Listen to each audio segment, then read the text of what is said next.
बिस्मिल्लाहिर्रहमानिर्रहीम। अस्सलाम वालेकुम। आपको अपने चैनल पर खुशामदीद कहती हूँ। आज हम करने जा रहे हैं बीएससी मैथमेटिकल मेथड का 3.1 का क्वेश्चन नंबर 4।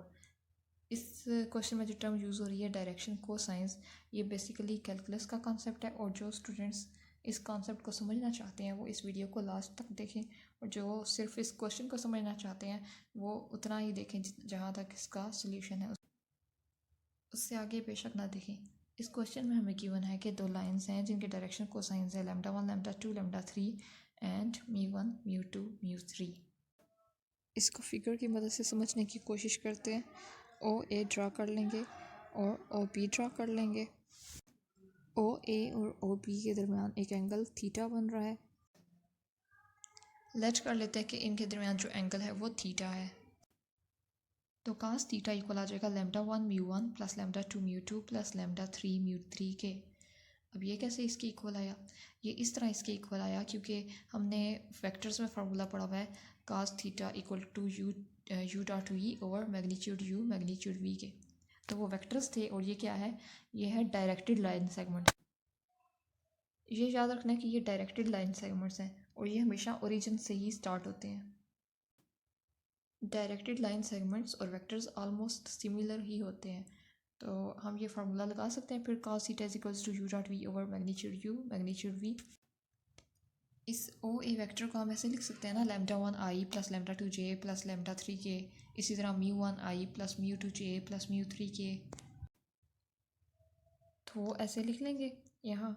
और इनका डॉट प्रोडक्ट करेंगे जब, तो डॉट प्रोडक्ट में आपको पता है कि आई कंपोनेंट को आई कंपोनेंट से मल्टीप्लाई करते हैं, जे कंपोनेंट को जे कंपोनेंट से, के कंपोनेंट को के कंपोनेंट से। तो ये मल्टीप्लाई होके आ जाएगा λ1 μ1 प्लस λ2 μ2 प्लस λ3 μ3।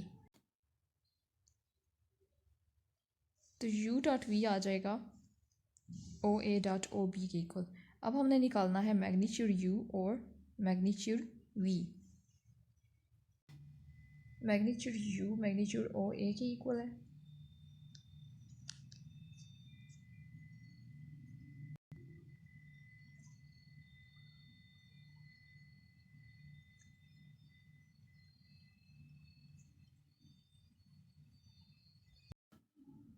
डायरेक्शन कोसाइंस का फार्मूला होता है cos square alpha plus cos square beta plus cos square gamma equal to 1। तो ओ ए की डायरेक्शन कोसाइंस क्योंकि λ1 λ2 और λ3 हैं, इसलिए λ1 square plus λ2 square plus λ3 square equal to 1 आ जाएगा। और जब हम ये फार्मूला लगाएंगे मैग्नीट्यूड वाला, तो इसका मैग्नीट्यूड 1 के इक्वल आ जाएगा। यानी डिवाइड वाली सारी टर्म 1 हो जाएगी। तो cos थीटा इक्वल आ जाएगा λ1 μ1 प्लस λ2 μ2 प्लस λ3 μ3 के इक्वल। आपने ये याद रखना है कि जो भी ब्रैकेट में लिखा हुआ है ये क्वेश्चन का पार्ट नहीं है, ये सिर्फ आपको समझाने के लिए कि cos थीटा इक्वल कैसे आ गया λ1 μ1 प्लस λ2 μ2 प्लस λ3 μ3 के। वैसे तो इन लाइंस के दरमियान कुछ भी एंगल हो सकता है, लेकिन अगर लाइंस हों परपेंडिकुलर तो फिर क्या होगा? Angle 90 degree. तो इसमें थीटा की जगह 90 डिग्री पुट कर देंगे। cos 90 ज़ीरो होता है, तो ये सारी इक्वेशन λ1 μ1 प्लस λ2 μ2 प्लस λ3 μ3 ज़ीरो की इक्वल आ जाएगी।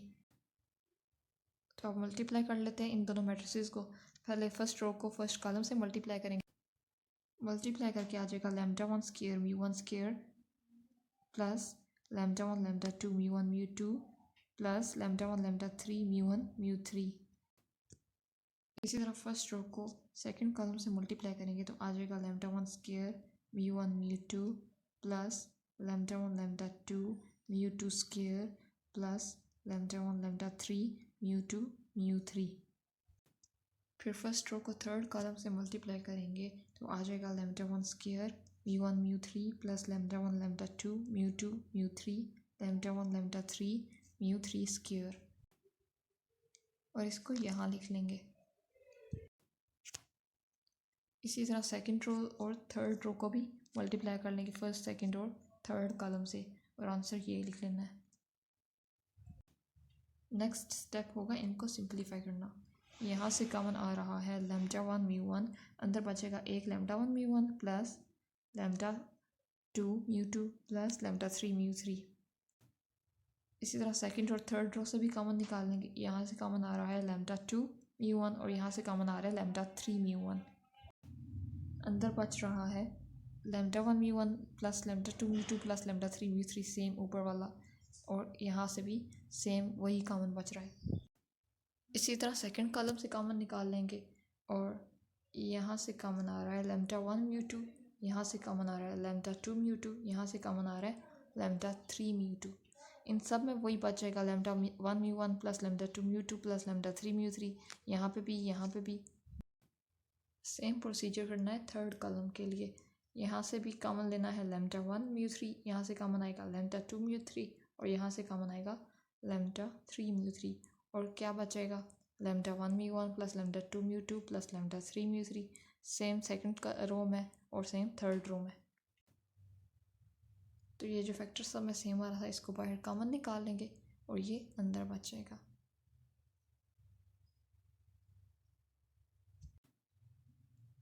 और अगर ये फैक्टर ज़ीरो हो जाए तो ये पूरे का पूरा मैट्रिक्स ज़ीरो हो जाएगा, यानी A B equal to zero if lambda 1 mu 1 plus lambda 2 mu 2 plus lambda 3 mu 3 equals to zero. और हम ये कंडीशन पढ़ चुके हैं कि ये फैक्टर तब ज़ीरो होता है जब लाइंस परपेंडिकुलर होती हैं, यानी ए बी तब ज़ीरो होगा जब lambda 1 mu 1 plus lambda 2 mu 2 plus lambda 3 mu 3 zero होगा, और लैम्डा 1 म्यू 1 ये वाली सारी इक्वेशन तब ज़ीरो होगी जब लाइंस परपेंडिकुलर होंगी। तो यहाँ से ये पता चला कि ए बी तब ज़ीरो होगा जब लाइंस परपेंडिकुलर होंगी, और यही चीज़ हमने प्रूव करनी थी जो कि प्रूव हो चुका है। अब हम डायरेक्शन को साइंस को समझ लेते हैं, और डायरेक्शन को साइंस को समझने से पहले डायरेक्शन एंगल्स को समझना ज़रूरी है। हम सेकेंड ईयर कैलकुलस के 7th चैप्टर में पढ़ चुके हैं कि किसी नॉन ज़ीरो वेक्टर की डायरेक्शन बताने के लिए एंगल्स अल्फ़ा बीटा की ज़रूरत होती है। अल्फ़ा एंगल होता है between positive x axis and v vector, और बीटा एंगल होता है वी वेक्टर और पॉजिटिव वाई एक्सिस के दरमियान।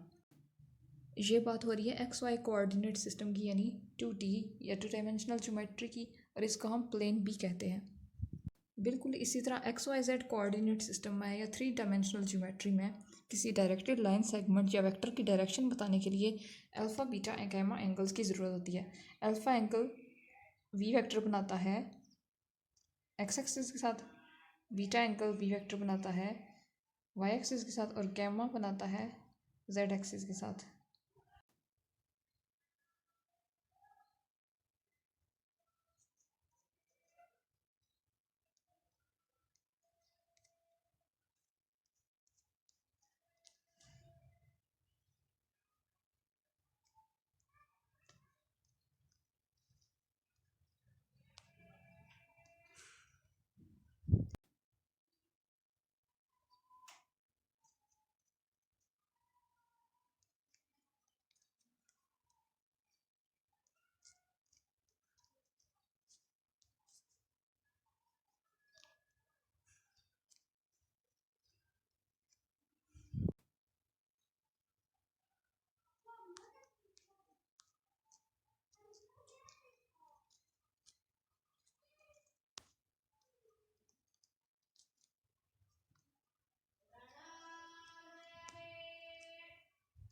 ये एंगल्स अल्फ़ा बीटा गामा किसी वेक्टर या लाइन की डायरेक्शन बताते हैं। अगर इनमें से किसी एक की भी वैल्यू चेंज होगी तो डायरेक्शन चेंज हो जाएगी उस वेक्टर या लाइन की, तो इसीलिए इनको डायरेक्शन एंगल्स कहा जाता है। And cosines of these angles are called direction cosines.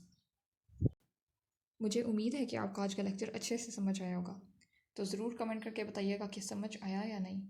मिलते हैं आपसे नेक्स्ट वीडियो में।